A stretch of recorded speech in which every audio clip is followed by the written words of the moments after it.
r/malicious compliance parents used me as free babysitter, so I ruined their party. Emma, you're staying home Saturday to watch the kids. My mom didn't even look up from her phone as she dropped this bomb on me while I was literally mid-bite of my cereal. No, can you? No, would you mind? Just a flat statement like I'm some kind of employee she forgot to schedule. What? No. I nearly choked on my Lucky Charms. It's Madison's birthday party on Saturday. I already RSVP'd weeks ago. Well, you'll have to un-RSVP. Dad walked into the kitchen adjusting his tie, that fake cheerful voice he uses when he's about to railroad me. We're hosting a very important dinner party for my new boss and some senior partners from the firm. This could make or break my promotion. I stared at them both, waiting for the punchline that never came. So hire a babysitter. I'm 16, not the family nanny. Mom finally glanced up, giving me that patronizing smile that makes my skin crawl. Emma, don't be dramatic. Maya and Lucas love spending time with their big sister. Besides, we can't trust strangers with our precious babies. Precious babies, Maya is 8 and Lucas is 6. They're not babies, they're tiny terrorists who figured out that mom and dad think their every burp is pure gold while I'm basically invisible unless they need free labor. But it's Madison's 16th birthday party, I tried again, hating how my voice cracked. Everyone's going to be there. We planned matching outfits and everything. You'll have other parties, Dad said dismissively, already scrolling through his own phone. This dinner is crucial for our family's future. Mr. Hendricks will be there with his wife, and Patricia said they're very traditional about family values. Having our responsible daughter watching the children shows we've raised you right. Responsible daughter. Translation, free babysitter who never complains because we've guilt-tripped her into thinking family obligation trumps having an actual life. This wasn't even the first time. Last month I missed homecoming because they had a spontaneous date night. Before that, it was my friend Jake's pool party because Dad's college buddy visited. I've missed movie nights, mall trips, study groups, and basically every normal teenage thing because apparently, my social life ranks somewhere below Dad's toenail maintenance on the family priority list. What if I refuse? I asked quietly. The kitchen went dead silent. Mom's coffee cup stopped halfway to her lips, and Dad's thumb froze over his phone screen. Excuse me? Mom's voice could have frozen lava. I said, what if I refuse to babysit? Dad set his phone down with deliberate slowness. Then you'd be grounded for a month, lose your phone, and we'd cancel that driving lesson package you wanted for your birthday. My chest tightened. They had me completely trapped and they knew it. The driving lessons were literally the only thing I'd asked for this year because having a license meant freedom, freedom to stop depending on them for rides, freedom to actually go to the parties I keep missing. Plus, Mom added with fake sweetness, we'd have a serious conversation about whether someone so selfish deserves the trust we placed in them. I looked between my parents, Dad checking his Rolex like this conversation was just an annoying interruption, Mom already back to scrolling Instagram like my entire social life wasn't dying in real time. That's when something inside me snapped. Not broke, snapped. Like a rubber band that's been stretched too far for too long. Fine, I said, forcing my voice to stay steady. I'll babysit. They both smiled, satisfied they'd won another round. If only they knew what I was already planning. Saturday morning, I woke up with butterflies doing aerial stunts in my stomach. Madison had texted me 17 times since yesterday, each message making my guilt heavier. Asterisk, can't wait to see you in the matching dress. Mom got us a chocolate fountain. It's going to be epic. Asterisk. I'd finally responded with some lame excuse about a family emergency. The 3 dots showing she was typing lasted forever before she just sent back, asterisk oh, okay. Miss you. Asterisk. Those 2 words hit harder than any angry rant would have. But I couldn't think about that now. I had bigger problems, namely, how to pull off Operation Parent Trap without actually traumatizing Maya and Lucas. Despite everything, I didn't want to scar my siblings. I just wanted my parents to realize that treating me like hired help has consequences. Emma. Mom's voice echoed up the stairs. Come help me set up. I trudged downstairs to find our house transformed into something from a magazine. Mom had gone full Martha Stewart, fancy linens, real china, actual cloth napkins instead of our usual paper towels. Crystal glasses caught the afternoon light, and she'd even bought one of those expensive flower arrangements that costs more than most people's grocery budget. Doesn't it look gorgeous? Mom beamed, adjusting a fork for the millionth time. Patricia Hendricks told me she has very high standards for dinner parties. Dad emerged from his office wearing his best suit, the one he only breaks out for weddings and job interviews. His hair was slicked back with enough gel to shellac a boat. The caterer should be here in an hour, he announced, straightening his already perfect tie. Emma, I need you to keep the kids upstairs after 6. We can't have them running around making noise while we're trying to have adult conversations. What about dinner for them? I asked innocently. There's mac and cheese in the pantry. Just keep them quiet and out of the way. Of course. Mac and cheese from a box while the adults downstairs feasted on whatever fancy food cost Dad half a paycheck. Maya and Lucas didn't even know they were being banished to peasant status. They were currently in the backyard, Maya practicing cartwheels while Lucas tried to teach our neighbor's cat to fetch. Oh, and Emma? Mom grabbed my arm as I headed toward the door. Please try to look presentable tonight. Just in case Mr. Hendricks or his wife see you. First impressions matter. I glanced down at my perfectly normal jeans and t-shirt. I thought I was supposed to stay upstairs with the kids. You are, but still. Maybe put on that nice blue dress? The one Grandma bought you for Easter? The blue dress that made me look like a Victorian doll. The blue dress that screamed responsible, well-behaved daughter who would never cause trouble. Sure, Mom. Whatever you want. She smiled and patted my cheek like I was Maya's age. That's my good girl. Good girl, I was so tired of being their good girl. As the afternoon crawled by, I watched my parents transform into these weird, hyper-polite versions of themselves. Dad practiced his handshake in the mirror. Mom changed outfits 3 times and kept muttering about wine pairings. Meanwhile, my phone buzzed with Instagram stories from Madison's party preparation. Everyone was already there, laughing and taking pictures in their carefully coordinated outfits. The dress hanging in my closet, the one that matched Madison's perfectly, felt like evidence of yet another sacrifice I was making for my parents' ambitions. At 5:30, the caterers arrived with enough food to feed a small army. By 5:45, Mom was having a minor breakdown because the flowers weren't centered enough. At 6 p.m. exactly, the doorbell rang. Game time. The dinner party guests started arriving in waves of expensive perfume and fake laughter. I watched from the top of the stairs as Dad opened the door to reveal a tall man in a suit that probably cost more than our car payments. Mr. Hendricks, I assumed, based on how Dad's posture went ramrod straight and his voice jumped up 2 octaves. Richard. So wonderful you could make it. Please, come in, come in. Behind Mr. Hendricks stood a woman who looked like she'd stepped out of a country club catalog, perfectly blown out hair, pearls that definitely weren't fake, and the kind of smile that never quite reached her eyes. Patricia Hendricks surveyed our entryway like she was mentally calculating property values. What a lovely home, she said in that tone people use when they're being polite but not necessarily truthful. More guests filtered in over the next 20 minutes. I recognized some faces from Dad's office Christmas parties, the kind of people who discuss wine vintages and vacation homes in the Hamptons while I stand awkwardly by the punch bowl wondering if anyone would notice if I just disappeared. Mom glided between groups like she was born for this, laughing at jokes that probably weren't funny and complimenting Mrs. Hendricks on her absolutely stunning earrings. Dad kept steering conversations toward his latest cases and that promotion he wanted so desperately. Emma. Mom's voice drifted upstairs. Can you come down for just a moment? I groaned internally but plastered on my best fake smile and descended the stairs. Maya and Lucas trailed behind me like curious puppies, drawn by the sound of adult voices and clinking glasses.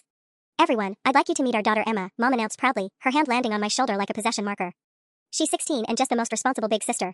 She's watching the little ones tonight so we can all enjoy ourselves. A chorus of how sweet and what a good girl echoed from the group. Mrs. Hendricks looked me up and down appraisingly. Lovely to meet you, dear. It's so refreshing to see young people who understand family responsibility. I smiled and nodded like a well-trained puppet while internally screaming. This was exactly what Dad had wanted, proof that their family produced respectful, self-sacrificing children who knew their place. And these must be Maya and Lucas, Mr. Hendricks said, crouching down to their level. Aren't you too lucky to have such a wonderful big sister? Maya beamed and launched into an elaborate story about how I helped her with her math homework, while Lucas showed off a gap-toothed grin and tried to interest Mr. Hendricks in his Pokemon cards. Alright, kids, I said after a few minutes of obligatory cute kid displaying, let's head back upstairs so the grown-ups can have their dinner. But I want to stay down here, Maya whined. It looks like a fancy restaurant. Can we have some of the fancy food? Lucas asked, eyeing the elaborate spread the caterers had arranged. Now, Dad said in his practiced parent voice, Emma's going to make you something special upstairs. Say goodnight to everyone. I saw the exact moment both kids realized they were being dismissed, not included, not celebrated, just shuffled away like inconvenient props that had served their purpose. Maya's smile faltered, and Lucas's shoulders slumped. As I herded my siblings toward the stairs, I caught Mrs. Hendricks murmuring something to her husband about well-managed households and proper priorities. That's when I knew my parents had gotten exactly what they wanted from this little display. They'd shown off their perfect family dynamic, responsible older daughter, adorable younger children, parents who had everything under control. Too bad they had no idea what was coming next. Come on, guys, I told Maya and Lucas as we climbed the stairs, let's go have some real fun. The evening's entertainment was just getting started.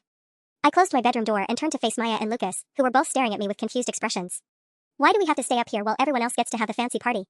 Maya asked, flopping dramatically onto my bed. It's not fair. Yeah, Lucas chimed in, and I'm hungry. Can we really not have any of the good food? Looking at their disappointed faces, I felt a pang of guilt about what I was planning. But then I heard Mom's tinkling laugh drift up from downstairs, followed by Dad's booming voice telling some probably embellished story about his latest courtroom victory. They were down there living it up, impressing their important guests, while we were banished to the second floor like inconvenient secrets. You know what? I said, sitting cross-legged on the carpet. You're absolutely right. It's not fair. Both kids perked up immediately. Maya had inherited Mom's drama gene, and Lucas was basically a 6-year-old hurricane of energy. If I played this right, I wouldn't have to orchestrate chaos, they'd create it themselves. But here's the thing, I continued conspiratorially, Mom and Dad think we're just going to sit up here quietly like good little kids. What if we prove them wrong? What do you mean? Maya's eyes lit up with a kind of mischievous gleam that usually got her in trouble. I mean, what if we reminded them that kids exist? That we're part of this family too? Lucas bounced on his toes. Like a game? Exactly like a game. I pulled out my phone and checked the time. 6:47 p.m. The first course had probably just been served.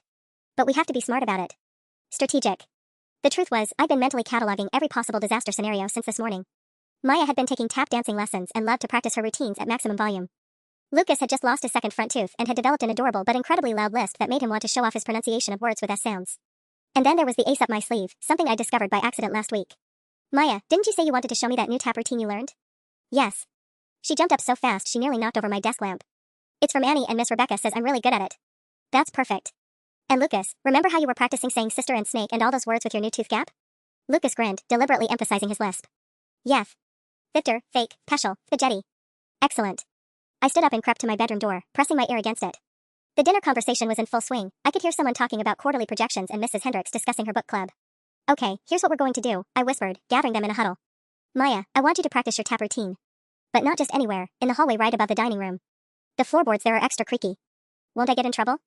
Not if you're just practicing for your recital. You're being dedicated to your art. Maya giggled, understanding immediately. And Lucas, you're going to help by being her very enthusiastic audience. I want you to cheer for her, maybe sing along if you know the words. Really project your voice so she knows you're proud of her. With my special tooth voice? Especially with your special tooth voice. But that was just the opening act. The real chaos would come later, and it would require perfect timing.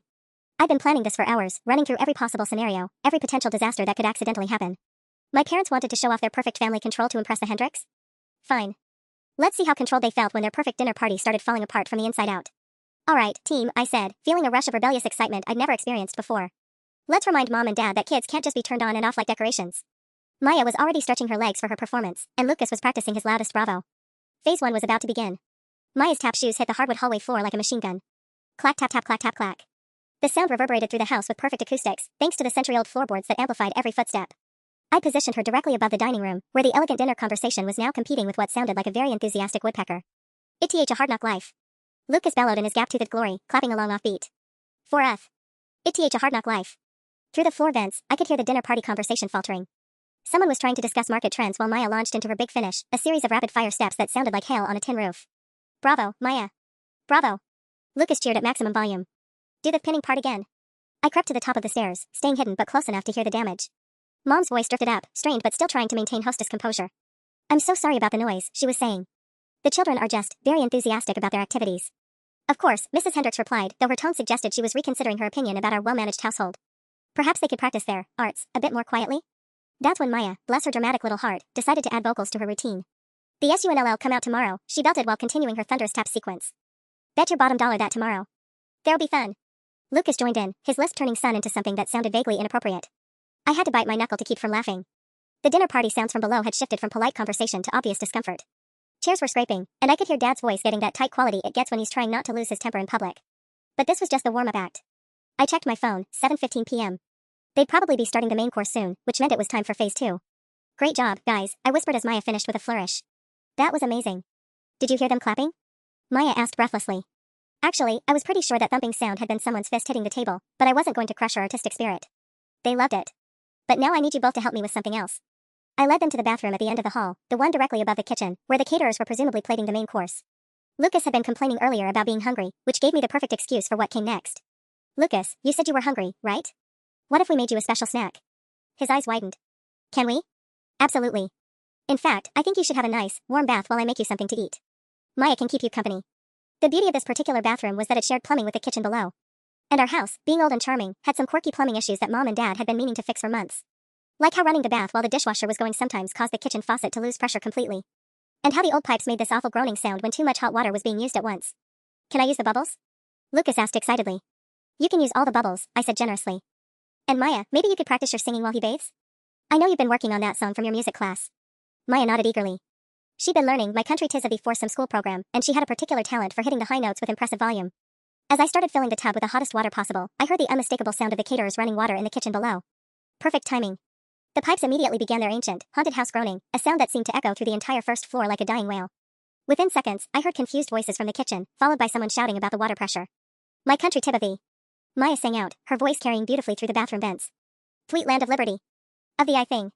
Lucas added helpfully from the rapidly filling tub. The pipe groaning intensified, now accompanied by what sounded like frantic footsteps in the kitchen and increasingly strained voices from the dining room. I checked my phone again, 7:23 p.m.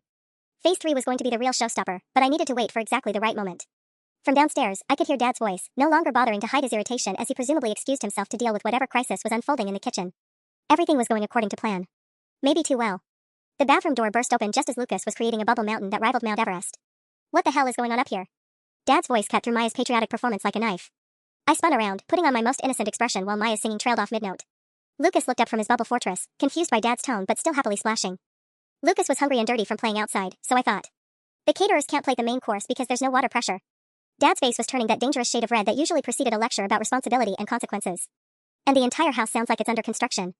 Through the open bathroom door, I could hear the dinner party chaos escalating downstairs. Someone was definitely complaining about the noise, and Mom's voice had reached that pitch she gets when she's trying to apologize while simultaneously plotting someone's murder. I'm sorry, I said, not sorry at all. I didn't know the plumbing would. Turn off the water. Now. Dad's voice was deadly quiet, which was somehow worse than yelling. Get Lucas out of that tub, get both kids in your room, and keep them there until every single guest leaves. Do you understand me?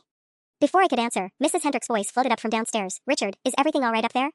It sounds like you might have a plumbing emergency. Dad's jaw muscle twitched. Everything's fine, he called back, his hostess voice completely at odds with the fury radiating from his entire body. Just some minor adjustments. He turned back to me, lowering his voice to a whisper that felt more threatening than any shout. Emma, I swear to God, if you've ruined this dinner party. I haven't ruined anything, I said, lifting my chin defiantly. I'm just taking care of the kids like you asked. Lucas needed a bath, and Maya was practicing for her recital. Isn't that what responsible big sisters do? The look he gave me could have melted steel. But before he could respond, a new disaster announced itself from downstairs. Crash. The sound of breaking glass echoed through the house, followed by Mom's horrified gasp and a string of what were probably very expensive wine glasses hitting the floor. What now? Dad muttered, running his hands through his perfectly styled hair. Thori, came Lucas's voice from behind us. In the chaos of Dad's arrival, nobody had been watching him, and he'd apparently tried to get out of the tub by himself. Water was now streaming across the bathroom floor and, based on the shouting from below, probably dripping through the ceiling into the kitchen. Dad stared at the growing puddle for a moment, his eye actually twitching. Then he turned and stormed downstairs without another word, leaving wet footprints in his wake. Maya looked at me with wide eyes. Are we in trouble? Before I could answer, we heard Dad's voice from the kitchen, no longer bothering to keep his volume down. Where are those towels? We've got water dripping onto the catering station. Then Mom, her voice shrill with panic, I don't know. Emma usually handles that. Emma. Her shriek could have shattered windows. That's my name. Lucas called out cheerfully, apparently oblivious to the fact that our parents were having complete meltdowns one floor below. I helped him out of the tub and wrapped him in the biggest towel I could find, my mind racing. This was escalating faster than I'd planned. The goal had been to create some manageable chaos, not turn the house into a disaster zone. But as I heard Mrs. Hendrick's voice drifting up, something about perhaps we should reschedule, I realized I might have succeeded better than I'd ever imagined. The question was, what were my parents going to do to me when this was all over? And more importantly, was I ready for phase 3, or had I already created enough chaos to last a lifetime? From downstairs came another crash, followed by Dad's voice using words I'd definitely never heard in front of company before. I was about to find out exactly how much trouble one 16-year-old could cause in a single evening. Mom's heels clicked up the stairs like gunshots, each step announcing her arrival with deadly precision. I barely had time to get Maya and Lucas into my bedroom before she appeared in the doorway, her perfect hostess smile completely gone. Her hair, which had been magazine perfect an hour ago, now had several strands escaping, and there was a dark stain on her expensive dress that looked suspiciously like red wine. Emma. Her voice was so calm it was terrifying. We need to talk. Right now. But the kids. The kids are going to sit quietly on your bed and not make a single sound while we have a conversation in the hallway. She turned to Maya and Lucas with that fake sweet voice that fooled exactly no one. Isn't that right, sweethearts? You're going to be perfect little angels while Mommy talks to Emma? Both kids nodded frantically and scrambled onto my bed, pulling my comforter up to their chins like it could protect them from whatever storm was about to hit. Mom grabbed my arm, not hard enough to hurt, but firm enough to make her point, and steered me into the hallway, pulling the bedroom door almost closed behind us. What, she hissed, do you think you're doing? I'm babysitting, I said, trying to keep my voice steady. Like you told me to. Don't. Her finger jabbed toward my face. Don't you dare play innocent with me right now. Mrs. Hendricks just asked if we need help managing our household crisis. Mr. Hendricks suggested Dad might want to get his home situation under control before taking on more responsibility at work. Each word hit like a physical blow. I could see the panic behind her anger. This dinner party wasn't just about impressing people, it was about Dad's entire career. And I just torpedoed it. The caterers are threatening to leave because water from Lucas's bath is dripping onto their equipment, Mom continued, her voice getting higher with each word. There are wine stains on my tablecloth because someone startled Mrs. Patterson when your brother started screaming about snakes. He was just practicing his pronunciation. I don't care. Mom exploded, then immediately caught herself and lowered her voice, glancing toward the stairs. I don't care what he was practicing. Do you have any idea what you've done? From downstairs came the sound of nervous laughter in Dad's voice, too loud and too cheerful as he tried to salvage what was left of the evening. Someone was definitely leaving early. I could hear goodbyes being exchanged and the front door opening. Emma, answer me. Do you understand what you've just cost this family? I stared at her, this woman who'd spent 16 years teaching me that my wants and needs came last, that being a good daughter meant sacrificing everything for everyone else's convenience. The woman who'd never once asked if I minded giving up my social life to watch her other children. I understand, I said quietly, that you're upset because for once, your kids acted like actual kids instead of perfect little accessories. Mom's face went white. Excuse me? You heard me. The words were coming out now and I couldn't stop them. You wanted to show off what a perfect family you have, but you forgot that perfect families don't lock half their children upstairs like dirty secrets. We did not. Yes, you did. You literally told me to keep Maya and Lucas upstairs and out of sight so they wouldn't bother your important guests. You fed them mac and cheese while you served fancy food downstairs. You used them as props for 5 minutes to prove how well managed your household is, then banished them the second they stopped being useful. Mom opened her mouth to argue, but I wasn't finished. And you know what the worst part is? You did the same thing to me. I'm not your daughter tonight, I'm just the hired help who happens to live here. Except hired help gets paid, and they get to say no. From my bedroom came a small sound, Maya or Lucas shifting on the bed, probably listening to every word. Mom's expression shifted from anger to something almost like fear. Emma, you're being... Crash. Another disaster from downstairs, followed by Dad's voice, no longer even pretending to be calm. Can someone please explain to me why there's water in the light fixtures? Mom closed her eyes like she was praying for strength. When she opened them again, I knew I'd pushed too far. Mom's eyes opened with a look I'd never seen before, not just anger, but something calculating and cold. You want to talk about hired help? Her voice dropped to barely above a whisper. Fine. Let's talk about hired help. She pulled out her phone with deliberate slowness, her fingers moving across the screen while I watched in growing confusion. What are you doing?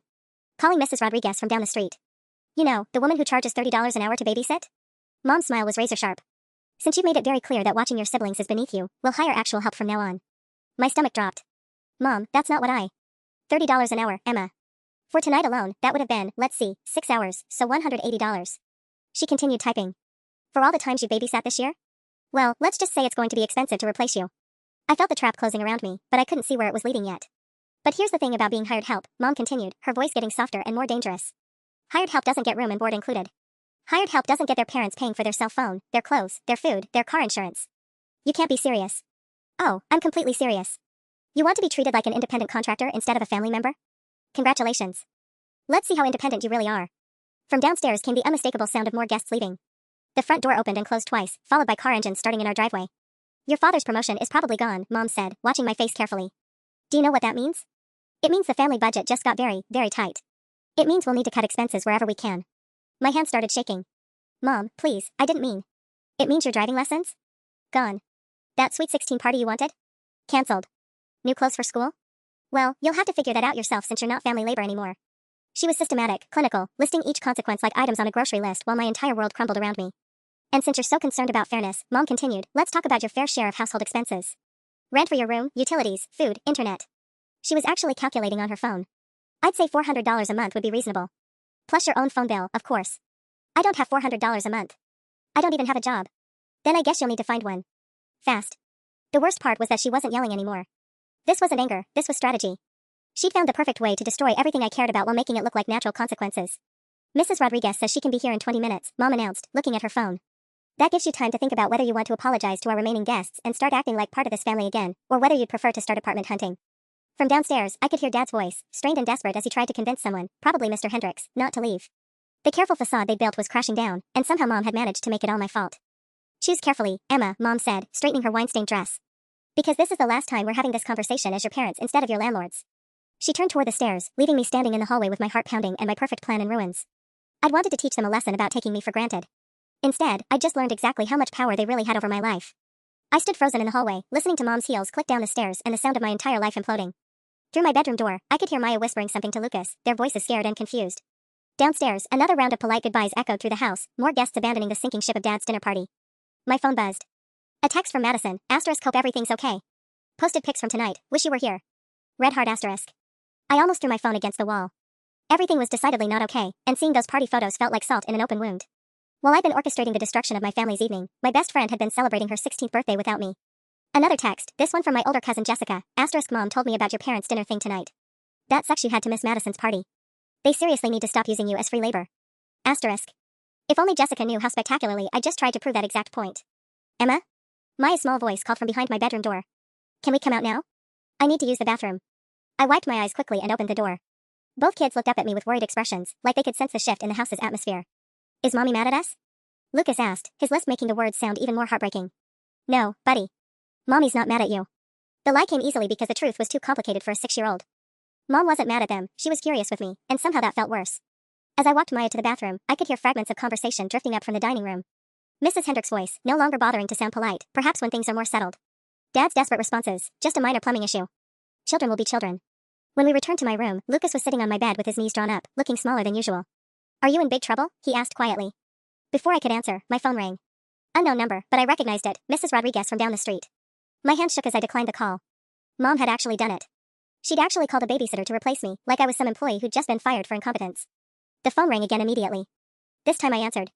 Hello, Emma? Mrs. Rodriguez's kind voice made my throat tight. Your mother called and said you weren't feeling well? I can be there in 15 minutes if you need me to watch Maya and Lucas. I looked at my siblings, Maya still in her tap shoes, Lucas wrapped in his towel-turned cape, both of them staring at me with complete trust that I'd somehow fix whatever was wrong. My voice cracked. I don't know if. Sweetie, are you okay? You sound upset. Through the floor, I could hear Dad's voice getting louder, more strained. Someone else was definitely leaving. The dinner party was officially dying, and it was entirely my fault. But the worst part wasn't the guilt, it was the growing realization that Mom hadn't been bluffing.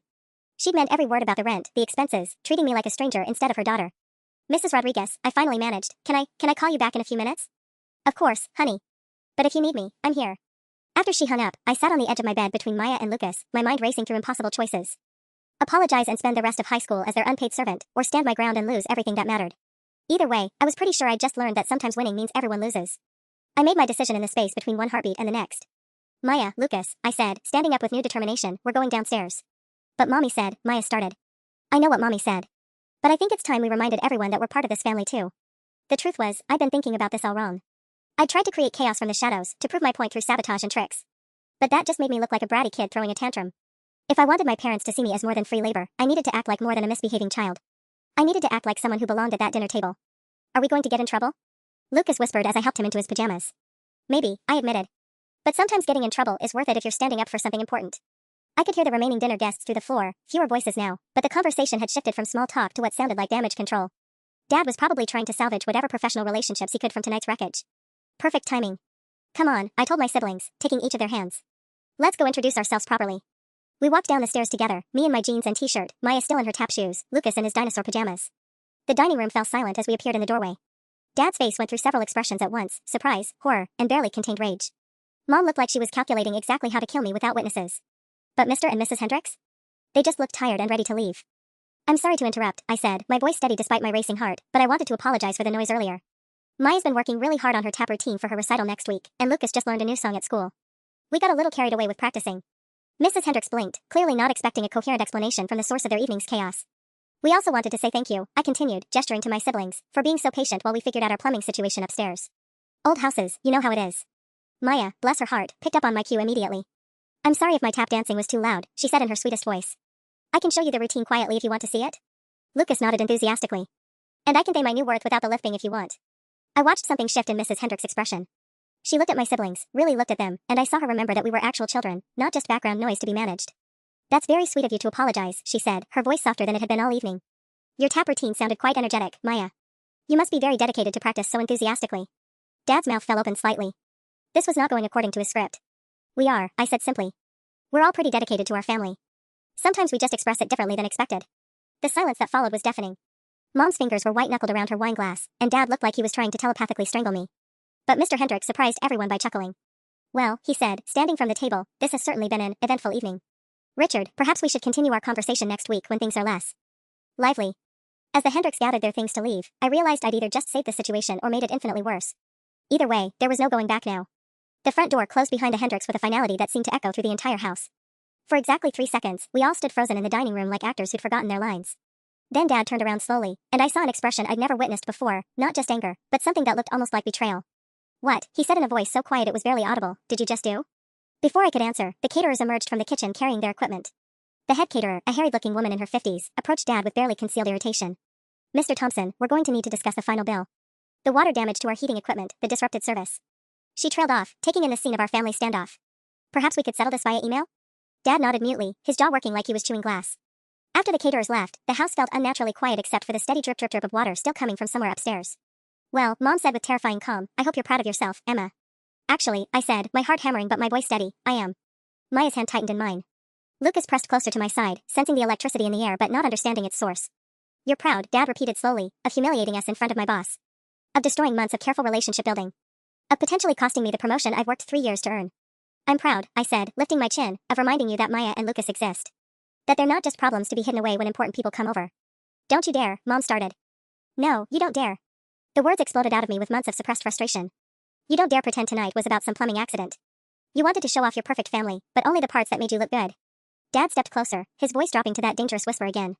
Emma, you are walking on very thin ice right now. Good. Maybe thin ice is better than being invisible. That's when Maya surprised everyone by speaking up, her small voice cutting through the adult tension. Why are you all yelling? The nice people already left. The innocent question hit the room like a bomb. Here we were, having a screaming match about family dynamics and career consequences, while an 8-year-old just wanted to understand why the grown-ups couldn't get along. Mom's expression flickered for just a moment. I caught a glimpse of something that might have been guilt before her face hardened again. Maya, honey, she said in her fake sweet voice, why don't you and Lucas go back upstairs while the adults finish talking? But Emma said we're part of the family too, Maya said, confused. If it's family talking, shouldn't we get to stay? Lucas nodded solemnly. We want to be included in the family meeting. I watched my parents exchange a look that could have powered the entire house. They were trapped by their own logic. If they sent the kids away now, they'd be proving my point about treating them like inconveniences. This isn't a family meeting, Dad said carefully. This is a discussion about Emma's behavior tonight. Oh, Maya said, then brightened. Can we vote on whether Emma was good or bad? In my class, we vote on things when people disagree. I bit my lip to keep from smiling. Maya had just accidentally proposed the worst possible solution from my parents' perspective. A family vote on whether I'd been justified tonight? They'd lose 3-2, and they knew it. Sweethearts, Mom said, her composure finally cracking, this is complicated grown-up stuff. But Emma's not a grown-up, Lucas pointed out with devastating 6-year-old logic. She's our sister. So it's sister stuff, and we're experts at sister stuff. I watched something shift in Dad's face as he looked at Lucas's earnest expression, then at Maya still holding my hand like a lifeline. For just a moment, he seemed to see what I'd been trying to show them all evening. Then his phone rang, shattering the moment completely.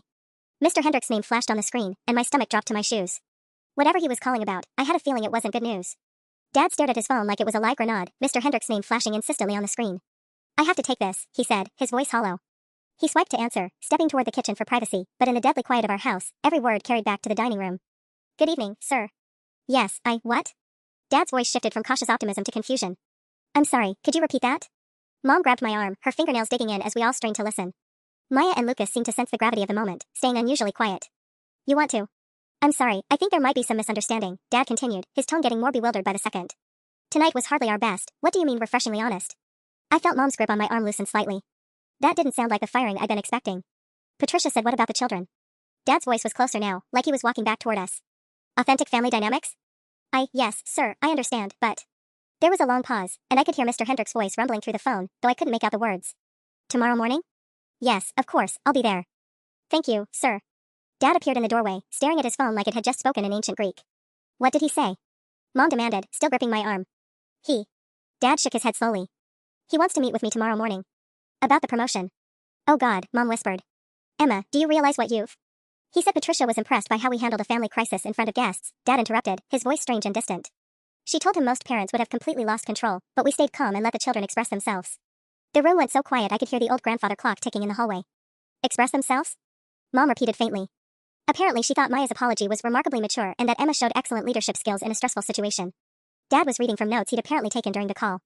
She said it reminded her of her own grandchildren and how important it is to let kids be kids, even during adult events. Lucas tugged on my shirt. Does that mean we were good? I was too stunned to answer. This was the opposite of every scenario I'd imagined. Instead of ruining Dad's career, had I somehow accidentally saved it? There's more, Dad continued, his expression still shell-shocked. Mr. Hendrick said the dinner was memorable and that he appreciated seeing how our family functions under pressure. He wants to discuss not just the promotion, but potentially having me lead a new family law division. Family law? Mom's voice cracked slightly. Working with families in crisis. He thinks tonight demonstrated that I understand the complexities of family dynamics. Dad looked directly at me for the first time since hanging up. He specifically mentioned that having a teenager who could step up and take responsibility for difficult situations showed good parenting. I felt like I'd entered some alternate dimension where everything I thought I knew was backwards. My parents had spent the evening convinced I was destroying Dad's career, and I'd spent it thinking the same thing. But somehow, the chaos had created exactly the impression Mr. Hendricks was looking for. So, Maya said slowly, we helped Daddy get a promotion? It looks that way, Dad said, sinking into his chair like his legs had given out. Mom released my arm completely, staring at me with an expression I couldn't read. Emma, did you plan this? The honest answer was complicated. I'd planned chaos, rebellion, a way to make my point about being taken for granted. I definitely hadn't planned to accidentally showcase our family's crisis management skills. But looking at my parents' bewildered faces, I realized something had fundamentally shifted in this room. For the first time in my life, they were seeing me not as a problem to be managed, but as someone who might actually have something valuable to contribute. The question was, what happened next? I stood there staring at my parents, trying to process this impossible twist, when my phone buzzed with a text that made my blood run cold. Madison, *Emma, I saw your mom called Mrs. Rodriguez tonight. Sarah's mom told her mom you got fired from babysitting your own siblings? What's going on? *. The brief moment of victory I'd felt evaporated instantly. Word was already spreading through our neighborhood's parent network, the gossip chain that could turn a family's business into everyone's entertainment by morning. Emma? Mom's voice cut through my panic. You look like you've seen a ghost. I showed her the text, watching her face cycle through confusion, realization, and horror in rapid succession. Oh no, she whispered. I called Linda Rodriguez when I was angry. She must have mentioned it too. The whole neighborhood probably knows by now, I finished, my stomach churning. That you hired someone else to babysit because I was so terrible at it. Dad grabbed his phone, probably doing the same math I was. Mrs. Rodriguez was sweet, but she was also the unofficial information hub for every parent within a 5-block radius. If she knew our family drama, everyone would know by breakfast. This is fixable, Dad said, but his voice lacked conviction. We can explain that it was just a miscommunication. With what explanation? I interrupted. That you fired your own daughter from taking care of her siblings? That's going to sound great combined with Mr. Hendricks thinking we handled tonight so well. Maya tugged on Mom's dress. What's happening now? I thought we were good. Before anyone could answer, Lucas piped up with a kind of innocent question that cut straight to the heart of everything. Why did you try to hire a different babysitter if Emma is our sister? The silence that followed was deafening. How do you explain to a 6-year-old that his parents had been so angry they'd essentially fired their own daughter from being part of the family? Mom knelt down to Lucas's level, but I could see her struggling for words that wouldn't sound insane. Sometimes grown-ups make decisions when they're upset that they don't think through completely, she said finally. Like when I threw my Pokemon cards in the toilet because Maya wouldn't play with me? Lucas asked with devastating clarity. Exactly like that, Dad said quietly. My phone buzzed again. Another text, this one from my friend Jess whose mom ran the neighborhood book club. *, my mom heard your parents hired a sitter tonight instead of having you watch Maya and Lucas. She's worried there was some kind of emergency. Everyone's asking if you're okay. Asterisk. It's getting worse, I said, showing them the new message. They think something happened to me. Like I was sick or injured or. Dad ran his hands through his hair, undoing what was left of his carefully styled look. So let me understand this. Mr. Hendricks thinks we're excellent parents who trust our teenager with responsibility. But the entire neighborhood thinks we don't trust our teenager with basic childcare. And if Mr. Hendricks finds out about the babysitter thing, Mom added slowly, it's going to look like we completely lied about our family dynamics. The irony was suffocating. We'd accidentally impressed Dad's boss while simultaneously humiliating ourselves in front of everyone we actually had to live near. Plus, I said, the full scope of the disaster becoming clear, Mrs. Rodriguez still expects to babysit future events because you told her I wasn't available anymore. So either we keep lying to her, or we admit to the whole neighborhood that tonight was one giant family meltdown. Maya looked between all of us with 8-year-old wisdom that cut straight through our adult panic. Why don't we just tell everyone the truth? Sometimes the most obvious solution comes from the most unexpected source. The question was, which truth were we going to tell? Maya's suggestion hung in the air like a challenge none of us were prepared to face. The truth, Dad repeated slowly, like he was testing how the words tasted. And what truth would that be, exactly? Before Maya could answer with more devastating 8-year-old logic, my phone started ringing. Mrs. Rodriguez's name flashed on the screen, and I felt my stomach drop to my knees. She's calling back, I whispered, showing my parents the screen. Don't answer it, Mom hissed, but it was too late. Lucas had already grabbed the phone with his sticky 6-year-old fingers. Hello, Mrs. Rodriguez, he announced cheerfully before anyone could stop him. We're having a family meeting. I lunged for the phone, but Lucas had already put it on speaker, his gap-toothed grin suggesting he thought he was being helpful. Oh. Hello, Lucas sweetie, Mrs. Rodriguez's voice filled the dining room. I was just calling Emma back. Is she feeling better? The adults all froze, staring at the phone like it might explode. How do you explain to your neighbor that your daughter wasn't sick, just in the middle of a family civil war? Emma's not sick, Lucas announced proudly. She's in trouble for making the dinner party too loud, but then Daddy got a promotion, so now we don't know if she's good or bad. I wanted to disappear into the floor. Leave it to a 6-year-old to summarize our entire evening in the most confusing way possible. Oh my, Mrs. Rodriguez said carefully. That sounds complicated. Perhaps I should call back later? Actually, Maya chimed in, apparently inspired by her earlier suggestion about telling the truth. Emma got in trouble because Mommy and Daddy wanted us to stay upstairs during their fancy party, but then Emma said we're part of the family too, so we came downstairs and scared the important people, but then the important people liked us better than they expected, so now everyone's confused. The silence from Mrs. Rodriguez's end of the phone was profound. And, Lucas added helpfully, Mommy called you because she was mad at Emma, but now Daddy might get promoted because of what Emma did, so maybe Mommy doesn't need you to babysit us anymore because Emma's not fired. I watched my parents' faces cycle through every possible emotion as our family drama was laid bare by two children who had no filter and no understanding of social embarrassment. I see, Mrs. Rodriguez said finally, her voice carefully neutral. That does sound like quite an evening. Dad stepped closer to the phone, apparently deciding that damage control was impossible so he might as well lean into honesty. Linda, I'm sorry for the confusion earlier. We had some family tensions tonight that got out of hand. Emma wasn't sick, and we don't actually need a babysitter. Sometimes parents make poor decisions when they're stressed. Richard, Mrs. Rodriguez's voice softened, honey, do you think you're the first family on this street to have a teenager who pushed back at the wrong time? My Carmen once accidentally set off the smoke alarm during my anniversary dinner because we wouldn't let her go to some boy's party. Mom blinked rapidly. She did? Kids test boundaries, especially when they feel unheard. It's what they're supposed to do. The question is whether parents are smart enough to listen to what they're really saying. I stared at the phone, realizing that Mrs. Rodriguez wasn't judging us. She was offering perspective from someone who'd survived raising her own teenagers. The neighborhood moms aren't gossiping because we think you're bad parents, she continued. We're worried because usually when families need emergency sitters, someone's in crisis. We just wanted to make sure everyone was okay. Lucas bounced on his toes. We're okay. We're just learning about family meetings and voting and whether Emma gets to be in charge of us anymore. Mrs. Rodriguez chuckled. Well, that sounds like a very important family meeting. Emma, sweetie, are you there? I'm here, I managed. You know, when my kids were your age, I learned that sometimes the best thing parents can do is admit when they've made mistakes. It sounds like tonight taught everyone some lessons. She was right, but I wasn't sure any of us were ready to admit which lessons those were. Especially since my phone was now buzzing with 3 more texts from friends whose parents had apparently joined the Neighborhood Concern Network. The truth was getting more complicated by the minute. After Mrs. Rodriguez hung up, we all stood in our destroyed dining room staring at each other like survivors of some weird family apocalypse, asterisk asterisk. The silence stretched until Maya, who apparently had appointed herself family mediator, crossed her arms and gave us all her most serious 8-year-old expression. Okay, she announced, I think we need to vote on some stuff. Maya, sweetie, Mom started, this isn't really. Nah, Maya interrupted with authority that would have impressed a Supreme Court justice. Lucas said we're having a family meeting, and Mrs. Rodriguez said families should listen to each other, so now we're having votes. Lucas clapped his hands excitedly. I love voting. What are we voting about? Maya began counting on her fingers like she'd prepared a whole agenda. First, we vote on whether Emma has to babysit us every time Mommy and Daddy want to go somewhere fancy. Dad opened his mouth to object, but Maya held up her hand like a tiny traffic cop. Second, we vote on whether me and Lucas get to eat the same food as the grown-ups when we have company, instead of mac and cheese upstairs. And third, Lucas added, bouncing with inspiration, we vote on whether Emma gets in trouble for tonight, because I think she was trying to help us not be invisible.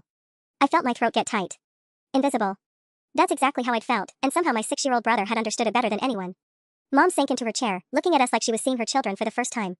When did you all get so smart? We've always been smart, Maya said matter-of-factly. You just usually don't ask us what we think about family stuff. Dad sat down heavily, his expensive suit wrinkled and his perfect hair finally admitting defeat. You're right. We don't ask you what you think nearly enough. So can we vote? Lucas asked hopefully. I looked at my parents, seeing something in their faces I'd never noticed before, not just the exhaustion of the evening, but maybe a recognition that they'd been making decisions about us instead of with us for way too long. Actually, Dad said slowly, I think Maya's right. Let's vote. What followed was the weirdest, most honest conversation our family had ever had. Maya voted that I shouldn't have to miss every social event to babysit, but that I also shouldn't have made the house sound like it was breaking to prove my point. Lucas voted that everyone should eat the same food because fancy food might be yummy and that I was mostly good but a little bit naughty, like when I put toothpaste in Maya's hair, but it was because I loved her. Mom admitted that she'd been so focused on impressing Dad's colleagues that she'd forgotten we were actual people with feelings. Dad confessed that he'd been treating family time like another work project to be managed efficiently. And me? I finally said what I'd been trying to say all along, that I wanted to help our family, but I also wanted to feel like I belonged in it, not just like I worked for it. By the time we finished talking, it was almost midnight. Maya had fallen asleep in Dad's lap, and Lucas was curled up against my side like a sleepy puppy. So, Mom said quietly, how do we do this better? Maybe, I suggested, we could try asking before assuming. And maybe family events could actually include the whole family. Dad nodded, shifting carefully to avoid waking Maya. And maybe we could remember that being a family means everyone gets a voice, not just the adults. It wasn't perfect, and I knew we'd probably mess it up again.